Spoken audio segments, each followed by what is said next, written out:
Hola, hoy día les voy a pasar la clase de electroforesis. La electroforesis es un método físico de separación según las características químicas, ¿no es cierto?, de una mezcla. En el caso de la electroforesis, esta separación va a aplicarse a moléculas que son capaces de sentir un campo eléctrico y moverse según la fuerza del campo eléctrico.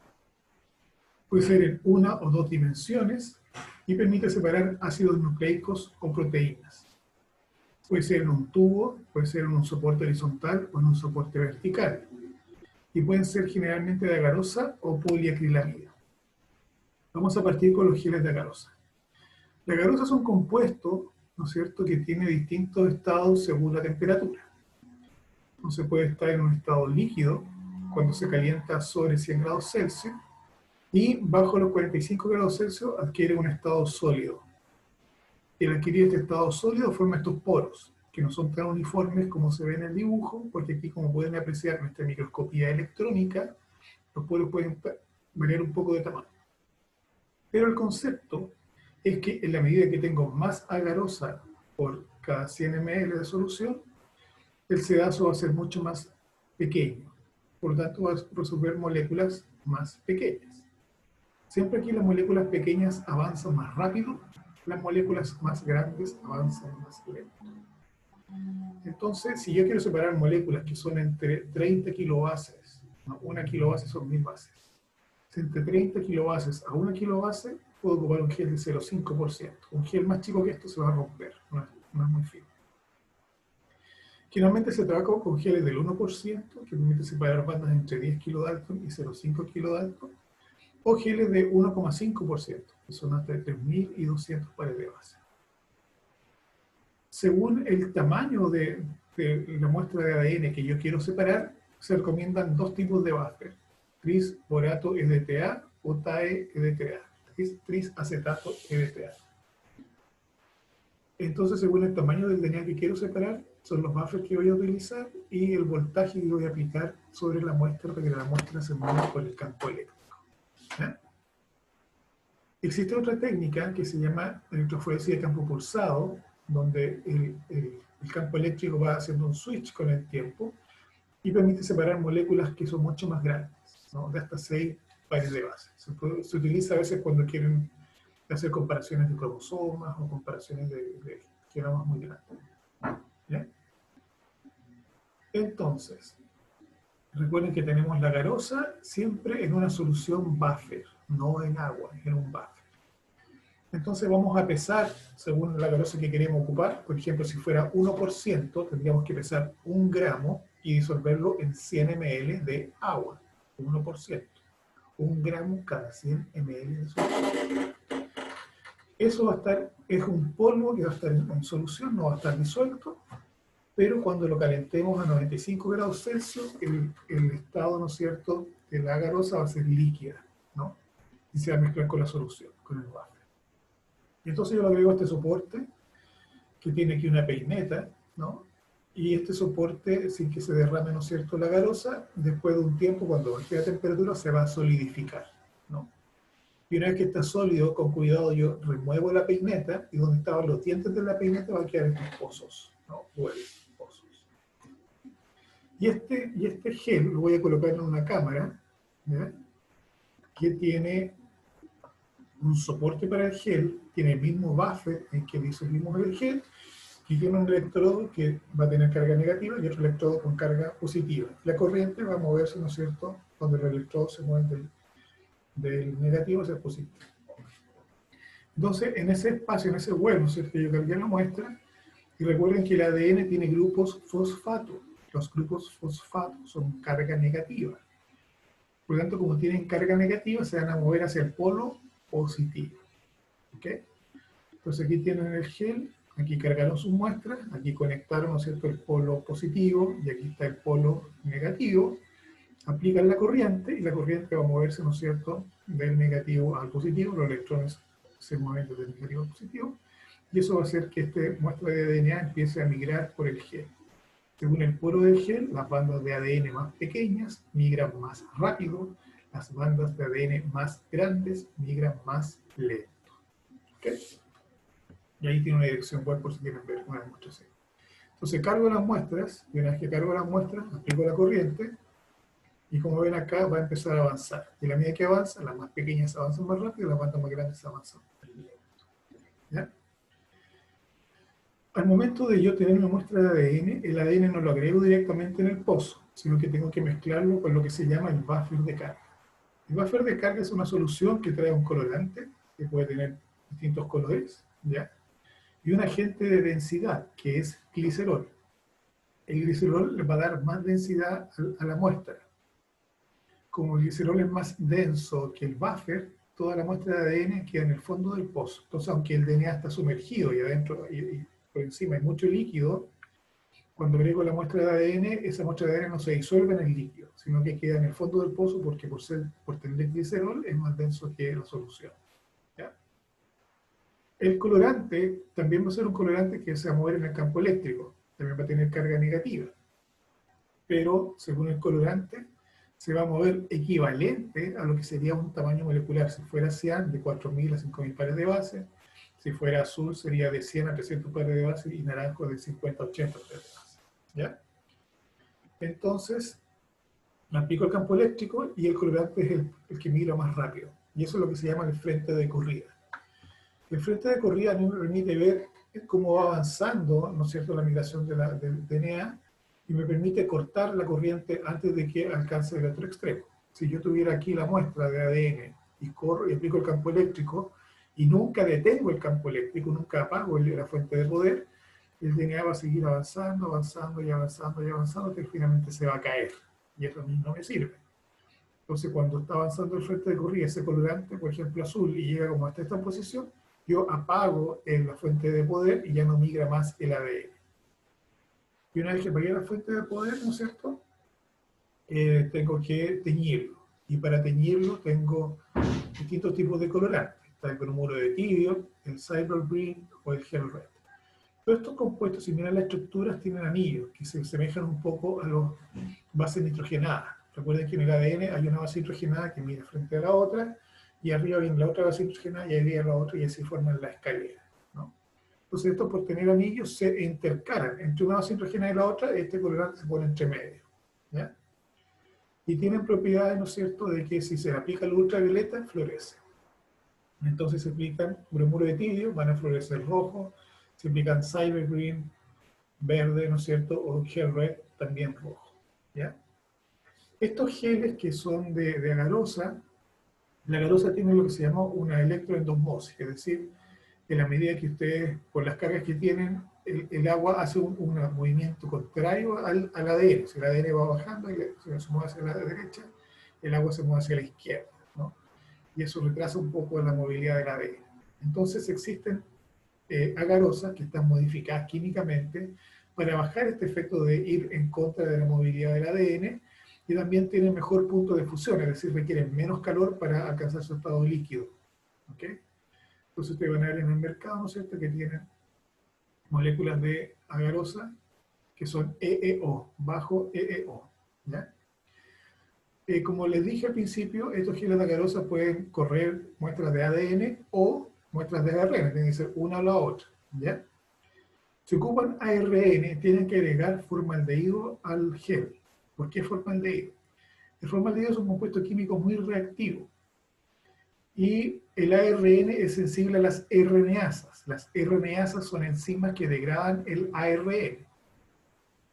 Nosotros en nuestras manos tenemos RNasas. Si nosotros tocáramos la solución, ¿no es cierto?, con nuestras manos, pusiéramos el dedo adentro, probablemente lo contaminaríamos con RNasa. Y esas RNasas van a degradar el ARN. Entonces, si yo quiero ver cómo el ARN migra y hay ARNasa en el gel, esa ARNasa va a degradar el ARN. Y cuando quiera teñir no voy a ver nada, porque todo es lo degradado la RNasa. En cambio, si yo agrego formaldehído al gel y formaldehído también a la solución, al buffer, cualquier RNasa, el formaldehído lo va a denaturar, lo va a inactivar. Y eso va a preservar mejor mi ARN durante la electroforesis. ¿Okay?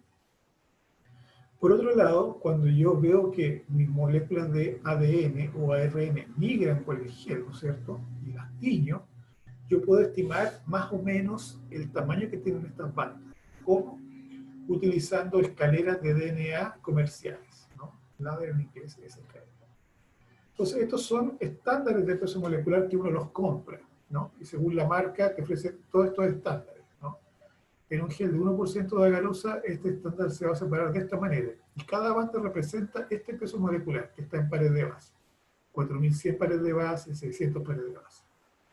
Entonces, por ejemplo, si como yo sé cada peso molecular que tiene cada una de estas bandas, después yo veo esta banda en esta muestra, por ejemplo, migró al lado de esta otra banda. Si esta otra banda fuera de 1500 pares de base, entonces quiere decir que mi muestra de ADN tiene aproximadamente ese tamaño. Si esta banda de aquí son 3000 pares de base, entonces esta banda de ADN tiene más o menos ese tamaño. Y así también para cada uno de ellos.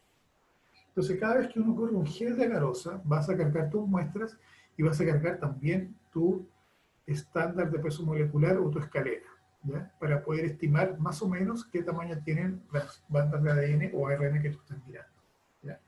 Esa información generalmente es importante. ¿Ok? Y eso es todo en cuanto pueden saber de geles de agarosa para ácidos nucleicos. Respecto de las proteínas, ¿no es cierto? Ese es otro tipo de gel, que son los geles de poliacrilamida. Y su sigla en inglés es PAGE por electroforesis de geles de poliacrilamida, ¿no? Como está al revés, entonces electroforesis en inglés. Esto se utiliza mucho, ¿no es cierto?, para biología molecular, genética, etc. Y va a separar a las proteínas según su peso molecular, ¿ya? La forma que tiene, a menos que sea un gel denaturante, generalmente todas las proteínas van a tener la misma forma, ¿ok? Van a aplicar la fuerza eléctrica para mover los geles, pero en este caso los geles son verticales, no son horizontales como en el caso del ADN y la agarosa. Aquí son geles verticales, ¿ya? Van a aplicar una fuerza eléctrica para mover las proteínas y se van a separar según su peso molecular. Entonces las bandas que están más abajo son las más pequeñas y las bandas que están más arriba son las más grandes, ¿ya? Recuerden que las proteínas o el ADN son siempre sin color, por lo tanto tenemos que teñir, así como teñíamos en la agarosa, aquí también hay que teñir a las proteínas para poder visualizarlas. Si uno no las tiñe, ve todo blanco, está transparente, no hay nada. ¿Ya? ¿Cuál es el principio químico de los geles de poliacrilamida? Es una reacción química que generamos entre la acrilamida y la bisacrilamida, ¿ya? Si se fijan aquí, las moléculas de acrilamida reaccionan entre sí, pero también reaccionan con la bisacrilamida. Y esta bisacrilamida va a ser un puente entre una cadena de acrilamida y otra cadena de acrilamida. Y empezamos a generar como una malla, así como si fuera una raqueta de tenis, ¿no? Y esta malla, ¿no es cierto?, va a permitir que las proteínas más pequeñas avancen más rápido y las proteínas más grandes avancen más lento. Es un gel que es vertical, aquí tienen un buffer, aquí está el otro buffer, y el gel es el que conecta un buffer con el otro buffer, ¿no? Se fijan aquí, este buffer conecta al gel y este buffer conecta al gel.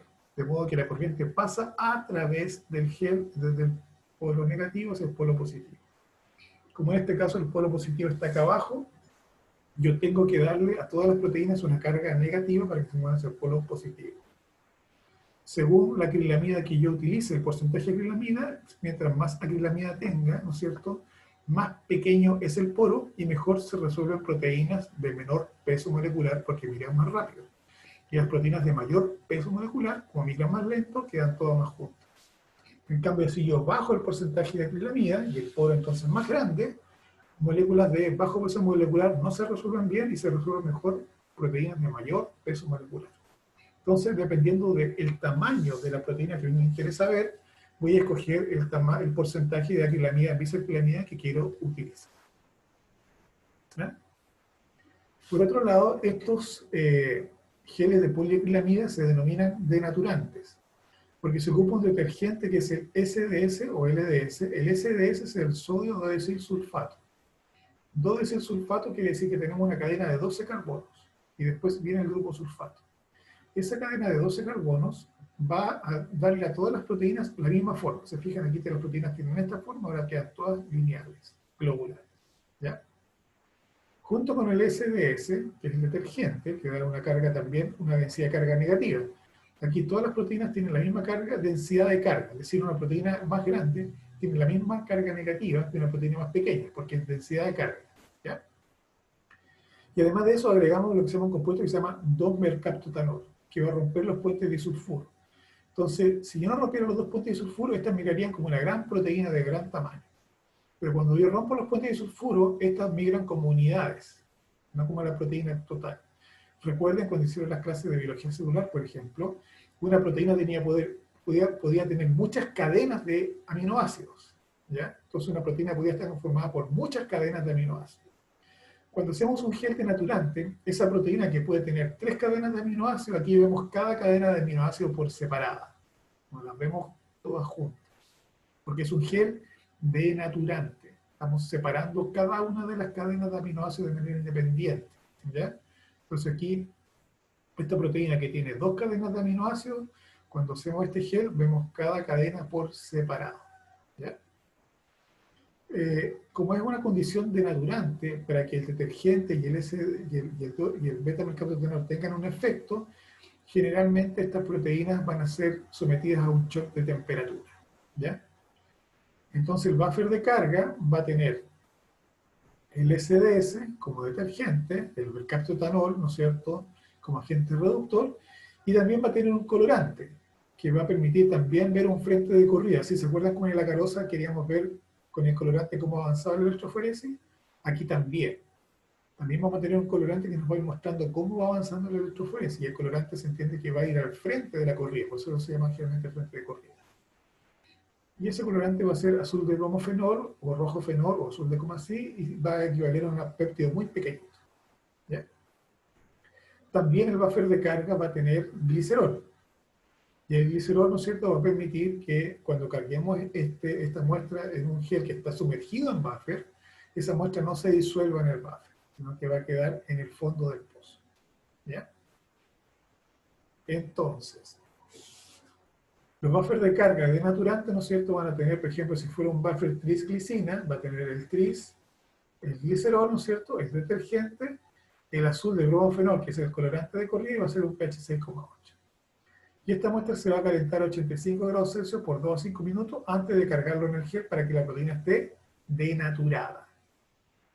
Podemos usar otros geles que ocupan otro tipo de buffer, ¿no es cierto?, pero siempre va a estar presente un detergente, el colorante, ¿no es cierto?, el determinado pH y la condición de temperatura para denaturar la proteína.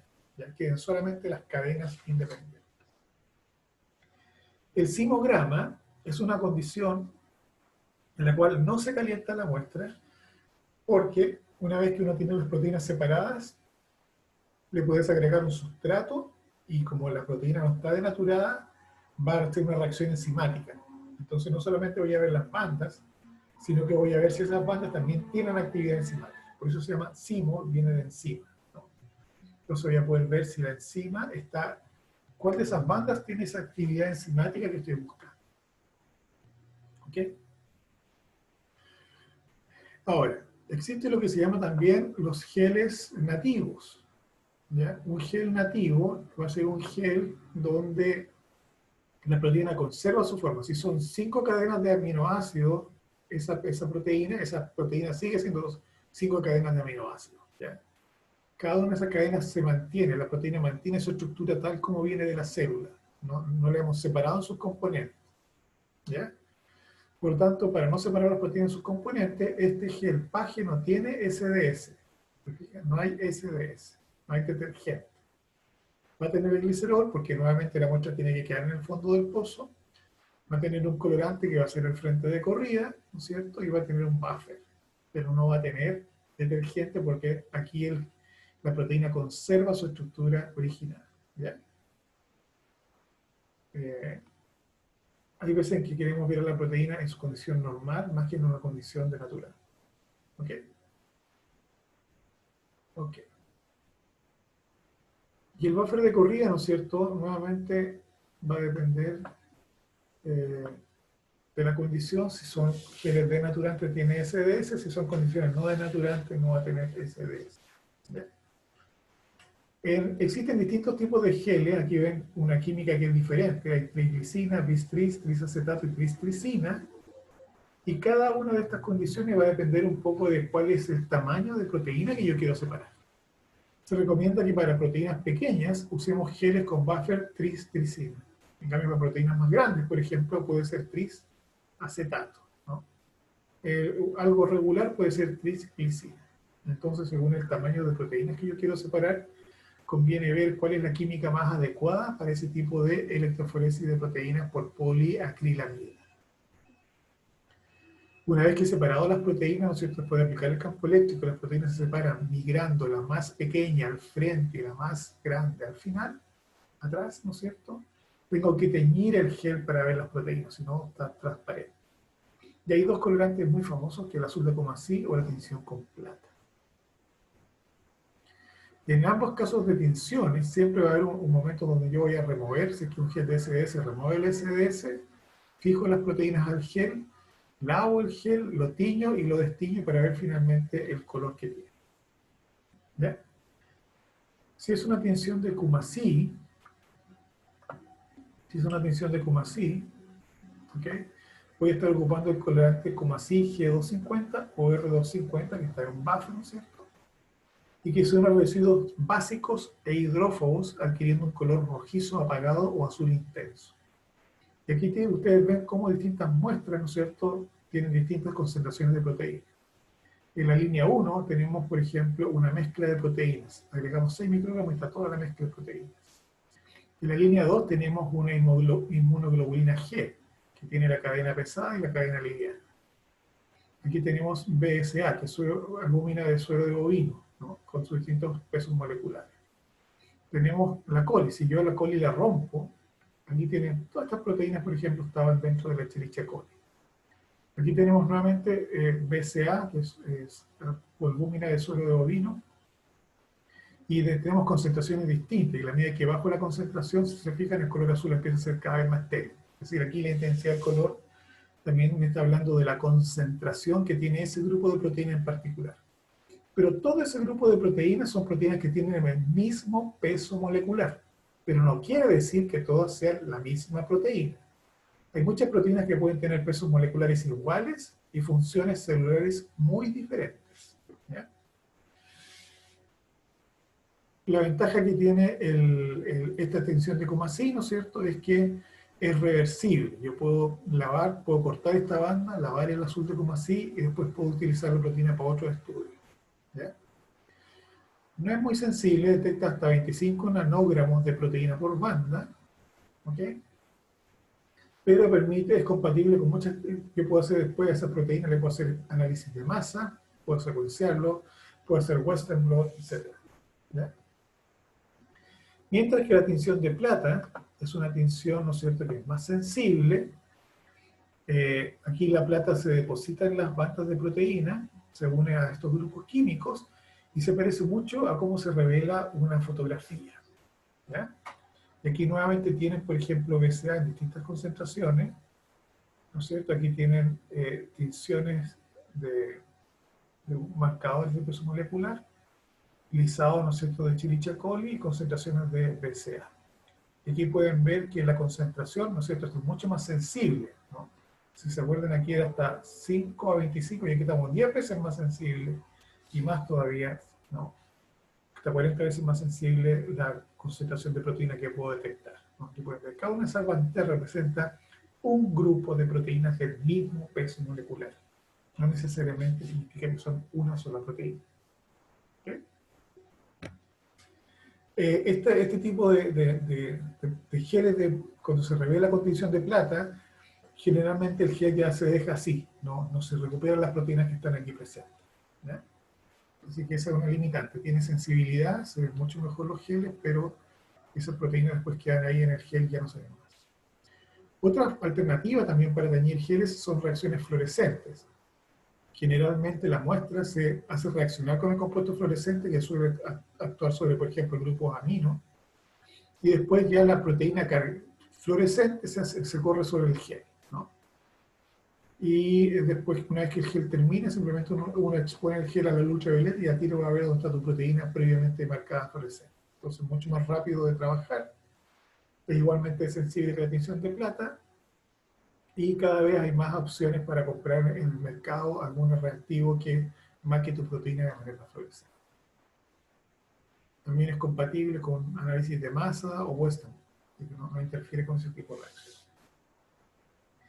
El isoelectroenfoque es otra electroforesis, porque aquí también estamos aplicando un campo eléctrico para mover a las proteínas. Pero en el isoelectroenfoque, o IEF, tenemos un gradiente de pH, ¿no? Aquí la poliacrilamida, ¿no es cierto? O el gel, que no es poliacrilamida, son otra resina. Esta otra resina tiene un gradiente de pH. Así que aquí no vamos a separar las proteínas por tamaño, porque no hay poliacrilamida, no hay acarosa, es otra resina. Y aquí lo importante es que la proteína va a migrar hacia el polo positivo o polo negativo, porque las proteínas tienen carga total. Y la carga total depende de todos los aminoácidos que tiene la proteína. Es decir, si una proteína, por ejemplo, tuviera 5 aminoácidos cargados positivamente y 4 aminoácidos cargados negativamente, 5 menos 4 es 1. Entonces la carga total de la proteína va a ser más 1. Si la proteína, por ejemplo, tuviera 3 grupos positivos y 4 grupos negativos, la carga total de la proteína es menos 1. ¿Ya? Entonces, ¿cuál es la ventaja? Los aminoácidos, ¿no es cierto? Los grupos radicales de los aminoácidos tienen lo que se llama un punto isoeléctrico, tienen un pK. El pK es la condición en la cual tiene una constante de acidez, ¿ya? Con esa constante de acidez, según el pH que tenga el ambiente, el aminoácido podría tener carga o podría no tener carga. De modo que la carga total de los aminoácidos va a cambiar a la medida que se va modificando el pH del ambiente. Pues bien, cuando la suma total de todas las cargas de una proteína es igual a 0, esa proteína ya no es afectada por el campo eléctrico. Si la proteína total tiene carga positiva, se mueve al polo negativo. Si la carga total tiene carga negativa, se mueve al polo positivo. Pero si la carga total de la proteína es 0, es decir, tengo 5 cargas positivas, 5 cargas negativas, carga total 0. Cuando tenga la carga total 0, no se afecta por el campo eléctrico y queda en esa posición y no se mueve más. ¿Ya? Entonces, en el isoelectroenfoque vamos a separar las proteínas por su carga, no por su tamaño, no por su forma, por su carga. ¿Ya? Y en este gradiente de pH se van a mover hasta que su carga total sea neutra, sea 0. ¿Okay? Entonces, esta propiedad se utiliza para lo que se conoce como un gel bidimensional, ¿no? Que también es la forma de hacer proteómica, ver todas las proteínas que puede tener una célula. Entonces, como es un gel bidimensional, hay que hacer las dos dimensiones. Primero hacemos el isoelectroenfoque y después hacemos un gel de poliacrilamida SDS. Entonces, en el isoelectroenfoque vamos a separar a todas las proteínas por su carga, ¿no es cierto? Una vez que las proteínas han sido separadas por su carga, vamos a colocar todas estas proteínas separadas y las vamos a poner en la parte superior, ¿no es cierto?, de un gel de poliacrilamida. Entonces aquí tenemos un grupo de proteínas de la misma carga, pero que no tienen que tener el mismo peso. Pueden haber proteínas de la misma carga más grandes y proteínas de la misma carga más chicas, ¿no? Y entonces, una vez que separamos las proteínas de la misma carga, todo el grupo de la misma carga ahora se va a separar según su peso, porque esto es una gel de poliacrilamida SDS, ¿no? B natural. Entonces, primera dimensión y después segunda dimensión. En la primera dimensión separamos las proteínas por su carga y en la segunda dimensión las separamos por su peso. Es decir, todas estas proteínas que están en esta fila, por ejemplo, eran proteínas que tenían la misma carga, pero al entrar en el gel de SDS se separaron por su peso. ¿Ya? Todas las proteínas que están acá son proteínas que tienen el mismo peso, pero que tienen distinta carga. ¿Ya? De este modo yo puedo asegurar que cada uno de estos puntitos es muy probable que represente a solo una proteína. De modo que si yo este puntito lo cortara del gel y lo mandara a secuenciar, encontraría una sola proteína. Entonces por eso esto se llama proteómica, porque en este gel estoy viendo todas las proteínas que están presentes en esa bacteria o célula. Entonces yo podría comparar a todas las proteínas que se expresan en la condición A y comparar las proteínas que se expresan en la condición B y ver cuál puntitos aparecen, cuál puntitos desaparecen. Y yo puedo decir que hay unas proteínas que aparecen en la condición A y no están en la condición B y viceversa. ¿Ya? O cuáles se mantienen en todas las condiciones. ¿Ok? Wow, ya, sigamos avanzando. Western blot. ¿Ya?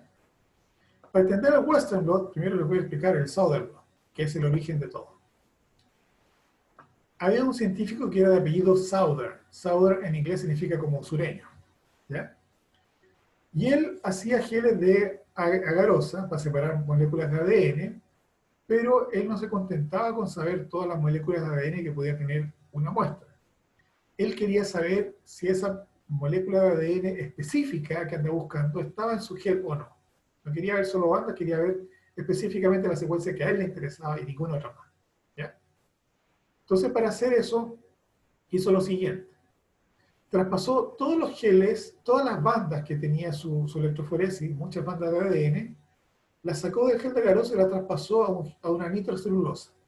La nitrocelulosa es un papel, ¿no es cierto?, que permite que proteínas o ácidos nucleicos se peguen y no se salen más, quedan atrapadas por la nitrocelulosa, ¿ya?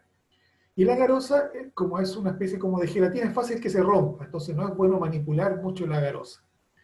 En cambio, si pasaba todas las muestras, de todas las bandas de ADN, las pasa a un papel de nitrocelulosa, ese papel de nitrocelulosa es más firme, que lo puedo tomar y no se me va a romper de las manos, es más fácil de manipular. Entonces, después que electrotransfiero, ¿no es cierto?, el ADN al papel de nitrocelulosa, este papel de nitrocelulosa lo incluyo con una sonda, ¿ya?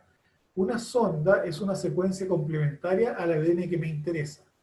¿Ya? Yo puedo tener una secuencia de oligonucleótidos de 25 o 50 nucleótidos que es específica y solo se une a la banda de ADN que me interesa. Recuerden que el ADN es complementario.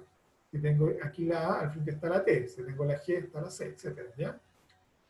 Entonces, si yo quiero encontrar una secuencia en particular, tengo que tener la secuencia complementaria a esa otra secuencia. Y además, esa sonda se podía marcar, en este caso, con radioactividad. Hoy en día se puede marcar con una enzima o se puede marcar fluorescentemente. Y entonces, dentro de todas estas bandas de ADN, la sonda solo reconoció a esa banda, no reconoció las otras. Como esa sonda era radioactiva, si yo aplico un papel de estos papeles film que se utilizan para la radiografía, ¿ya? Si pongo un papel de radiografía blanco sobre radioactividad, donde hay radioactividad aparece una manchita. Esto se revela con cualquier película fotográfica y después yo veo la mancha. ¿Ya? Entonces, donde está la mancha fue donde la sonda reconoció la secuencia complementaria. Es decir, de todas las bandas de ADN que estaban ahí, solo la de esta banda era complementaria a la sonda. ¿Ya? Esta es una forma muy específica de identificar una secuencia en particular dentro de un gel de ADN. Pues bien, este caballero, como era de apellido Souther, el sureño, le puso el blot de Souther, ¿no? Southern blot.